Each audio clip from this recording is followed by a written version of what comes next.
ನಮಸ್ಕಾರ ವೀಕ್ಷಕರೇ, ಬಳ್ಳಾರಿ ಬೆಳಗಾಯಿತು ಚಾನೆಲ್ಗೆ ಸ್ವಾಗತ. ಜಿಲ್ಲೆಯಲ್ಲಿ ಪ್ರತಿನಿತ್ಯ ನಡೆಯುವ ಎಲ್ಲ ಆಗುಹೋಗುಗಳನ್ನು ತಿಳಿದುಕೊಳ್ಳಲು ವೀಕ್ಷಿಸಿ ಬಳ್ಳಾರಿ ಬೆಳಗಾಯಿತು ಯೂಟ್ಯೂಬ್ ಚಾನೆಲ್.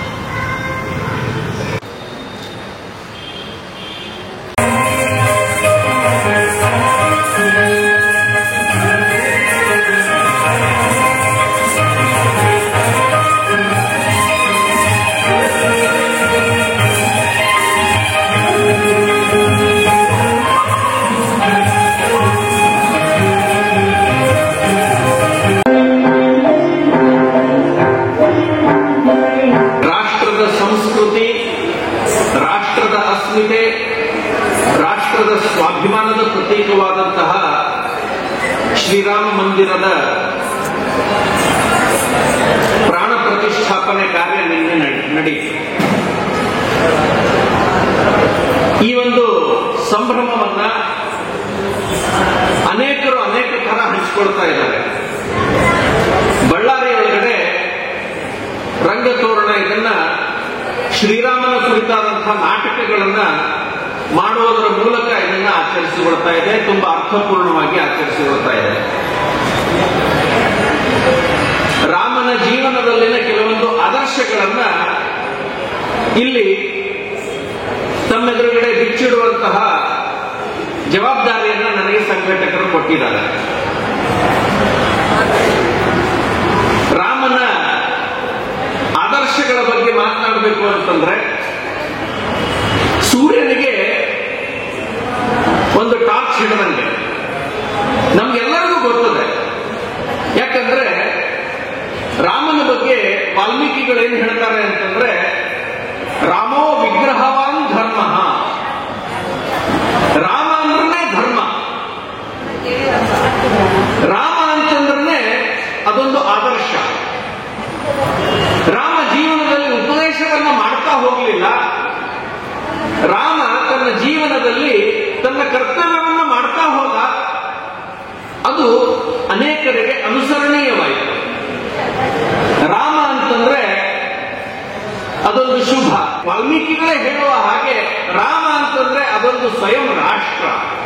ರಾಮ ಅಂತಂದ್ರೆ ರಾಮನಿದ್ದಲ್ಲೇ ಅದೊಂದು ರಾಷ್ಟ್ರ. ರಾಮ ಮತ್ತು ರಾಷ್ಟ್ರ ಇದು ಅದ್ವೈತ ಅಲ್ಲ, ಬೇರೆ ಬೇರೆ ಅಲ್ಲ. ರಾಮನೇ ರಾಷ್ಟ್ರ, ರಾಷ್ಟ್ರವೇ ರಾಮ. ನಮ್ಮ ನಿತ್ಯ ಜೀವನದೊಳಗಡೆ ರಾಮನ ಕುರಿತಾದಂತಹ ಅನೇಕ ವಿಷಯಗಳು ನಾಣ್ಣುಡಿಗಳಾಗಿ ಹೊರಹೊಮ್ಮಿಲ್ಲ. ನಾಣ್ಣುಡಿಗಳು ನಮ್ಗೆ ಗೊತ್ತಿಲ್ಲದೇ ರಾಮಾಯಣಕ್ಕೆ ಸಂಬಂಧಪಟ್ಟದ್ದು ಅಂತ ಹೇಳಿ ನಾವು ಅದನ್ನ ಅರಿತುಕೊಂಡು ಅದನ್ನು ನಾವು ಮಾತಾಡೋದಿಲ್ಲ. ರಾಮರಾಜ್ಯ ಅಂತಂತ ಮಹಾತ್ಮ ಗಾಂಧೀಜಿಯವರು ಸಹಿತ ಹೇಳಿದ್ರು, ರಾಮರಾಜ್ಯ ನಿರ್ಮಾಣ ಆಗಬೇಕು ಅಂತ ಹೇಳಿ. ಅಂದ್ರೆ ಎಲ್ಲರ ಯೋಗಕ್ಷೇಮವನ್ನ ಬಯಸುವಂತಹ ಒಂದು ರಾಜ್ಯ ಅದು ರಾಮರಾಜ್ಯ. ರಾಮರಾಜ್ಯ ಅಂತಂದ್ರೆ ಬರೀ ಮನುಷ್ಯರಷ್ಟೇ ಅಲ್ಲ, ಪಶು ಪ್ರಾಣಿಗಳು ಪಕ್ಷಿಗಳು ಎಲ್ಲರಿಗೂ ಕೂಡ ಅಲ್ಲಿ ಯೋಗಕ್ಷೇಮವನ್ನು ವಿಚಾರಿಸುವಂತಹದ್ದಿರಬೇಕು. ಅದು ರಾಮರಾಜ್ಯ. ಸದನಗಳು, ವಿಧಾನಸಭೆ, ವಿಧಾನ ಪರಿಷತ್ತುಗಳು ನಡೆಯೋದು ಸಹಿತ ಕಾಯವಾಗಿಲ್ಲ. ಆದೇಶ ಈಗಲೇ ಆಗಬೇಕು, ಸುಗ್ರೀವಾಜ್ಞೆ ಮಾಡಬೇಕು. ಏನು ಮುಗಿಲಿಲ್ಲ ಅಂತಂದ್ರೆ ಹನುಮನ ಬಾಲ ಬೆಳೆದಂಗೆ ಬೆಳೀತು ಅಂತನ್ನು ಮಾತಾಡ್ತಾರೆ. ಯಾರು ಹೆದರಬೇಡ್ರಿ, ಯಾಕಂದ್ರೆ ನೀವೆಲ್ಲ ಇಲ್ಲಿ ನಾಟಕ ನೋಡ್ಲಿಕ್ಕೆ ಕೂತೀರಿ.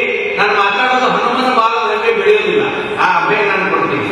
ಮುಂದೆ ನಾವು ನಿಂತು ಕೇಳ್ಕೊಳ್ಳುವಂಥದ್ದು ಏನು ಅಂತಂದ್ರೆ, ಆ ರಾಮನ ಆದರ್ಶಗಳನ್ನ ನಾವು ನಮ್ಮ ಜೀವನದಲ್ಲಿ ಎಷ್ಟು ಸಾಧ್ಯನೋ ಅಷ್ಟು ಅಳವಡಿಸಿಕೊಳ್ಳುವಂತಹ ಪ್ರಯತ್ನವನ್ನ ನಾವು ಮಾಡ್ತೀವಿ ಅನ್ನುವಂತಹ ಒಂದು ಪ್ರಯತ್ನವನ್ನ ನಾವು ಶುರು ಮಾಡಿದಾಗ ಅವಾಗ ಅದೊಂದು ಸಾರ್ಥಕ ಆಗ್ತದೆ.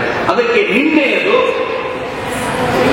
500 ವರ್ಷದ ಒಂದು ಕಳಂಕ ಏನಿತ್ತು ಅದು ಹೋಗಿ ಒಂದು ಹೊಸ ಆರಂಭವಾಯಿತು. ಮುಗಿಲಿಲ್ಲ. ನಿನ್ನೆಗೆ ರಾಮ ಮಂದಿರ ಆಗಿದ್ದು, ಪ್ರಾಣ ಪ್ರತಿಷ್ಠಾಪನೆ ಆಗಿದ್ದು ಮುಗಿಲಿಲ್ಲ. ನಿನ್ನೆಯಿಂದ ಒಂದು ಹೊಸ ಆರಂಭ. ನಮ್ಮ ಇಡೀ ದೇಶದಲ್ಲಿ ಈ ರೀತಿ ಆದರ್ಶಗಳನ್ನ ನಾವು ಸ್ಥಾಪನೆ ಮಾಡೋಣ, ಮೇಲ್ಪಂಕ್ತಿಗಳಾಗೋಣ. ನಮ್ಮ ಹೆಸರನ್ನ ಮುಂದಿನ 2-3 ಪೀಳಿಗೆಗಳಾದರೂ ನೆನೆಸಿಕೊಳ್ಳುವ ರೀತಿಯಲ್ಲಿ ನಮ್ಮ ಜೀವನವನ್ನ ನಾವು ಬದುಕೋಣ. ಆಗ ಮಾತ್ರ ಇದು ಸಾರ್ಥಕ ಆಗ್ತದೆ ಅಂತ ಅದನ್ನ ನೆನೆಸಿಕೊಳ್ಳೋಣ ಅಂತ ಹೇಳ್ತಾ ನನ್ನ ಮಾತನ್ನ ಮುಗಿಸ್ತೀನಿ. ಜೈ ಶ್ರೀರಾಮ. ನಮ್ಮ ಮನೇಲಿ ಅಪ್ಪ ಬಿಡ್ತಾ ಇರಲಿಲ್ಲ. ಮನೇಲಿ ಇಲ್ಲಪ್ಪ ಬಯಲನ್ನ ನೋಡ್ಬೇಕು. ಆಯ್ತು ಸ್ವಲ್ಪ ನಿಮಿಷ. ರಾತ್ರಿ 11 ಗಂಟೆ 12 ಗಂಟೆ ಶುರು ಆದರೆ ಬೆಳಗ್ಗೆ 4:05 ಗಂಟೆವರೆಗೂ ಬಯಲಾಟ. ನನಗೆ ಇನ್ನೂ ನೆನಪಿದೆ, ಸಂಜೆ ಬಾಳೆ ಬಯಲಾಟ. ನನಗೇನೋ ಅರ್ಥ ಆಗ್ತಿರ್ಲಿಲ್ಲ, ಏನೋ ಒಂದು ಬಯಲಾಟ ನೋಡಬೇಕು. ಇನ್ನು ಅಪ್ಪನ ಜೊತೆ ನಾನು ಕೊಟ್ಟೂರು ಜಾತ್ರೆ ಹೋಗ್ತಿದ್ದೆ ನಮ್ಮ ಮನೆಯವರು. ಅಲ್ಲಿ ಹೋದಾಗೆಲ್ಲ ತೇರು ಎಳೆದ ಮೇಲೆ ಸಾಯಂಕಾಲ ನಾವು ನಾಟಕ ನೋಡಲೇಬೇಕು. ಬಳ್ಳಾರಿಯ ನಿರಂತರ ಸುದ್ದಿಗಾಗಿ ಬಳ್ಳಾರಿ ಬೆಳಗಾಯಿತು ಚಾನೆಲ್ನ ಸಬ್ಸ್ಕ್ರೈಬ್ ಮಾಡಿ ಹಾಗೂ ಬೆಲ್ ಐಕಾನ್ ಒತ್ತಿ.